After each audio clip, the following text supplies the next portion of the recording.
La technique qui s'appelle gestion des couleurs s'appelle également colorimétrie ou color management, c'est la même chose. Il s'agit d'utiliser des descriptions d'appareils, ce qu'on appelle des profils colorimétriques, de manière à faire en sorte que lorsque vous passez du temps à créer une œuvre, à choisir des couleurs, typiquement sur l'écran de votre ordinateur, vous passez du temps à faire une œuvre en couleur, eh bien, grâce au profil, vous allez adapter cette image qui est prévue pour votre écran, vous allez pouvoir l'adapter vers du matériel typiquement moins performant, la presse de l'imprimeur, l'imprimante jet d'encre, le smartphone, l'écran du smartphone, de la tablette, l'écran de l'ordinateur, de l'internaute.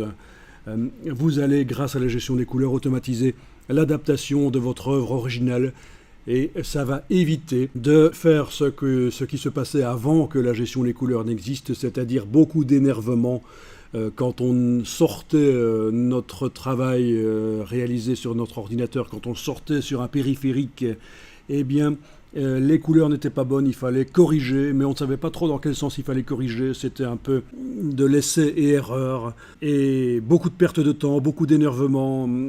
Donc voilà, la gestion des couleurs automatise ça, informatise ça, ce sont des calculs complexes qui sont maintenant réalisés par l'ordinateur, plus besoin de faire des corrections manuelles sur ces images parce que quand on les a sorties sur un périphérique, on se rend compte qu'elles sont différentes de ce qu'elles étaient sur l'écran sur lequel on les a créées.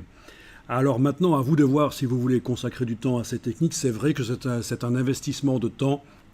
Et si vous êtes un super créatif et que vous avez à votre disposition plusieurs techniciens qui règlent ce genre de problème pour vous, vous n'avez pas besoin de vous investir dans la gestion des couleurs. Par contre, le profil de graphiste qui est actuellement recherché sur le marché de l'emploi, ce sont quand même des gens polyvalents qui sont à la fois bons en graphisme mais qui ont également un solide bagage technique et la gestion des couleurs fait partie de ce bagage technique.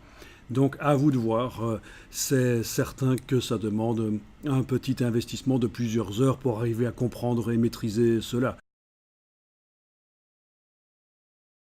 Vous trouverez le plan de la formation dans un article qui se trouve sur mon profil LinkedIn.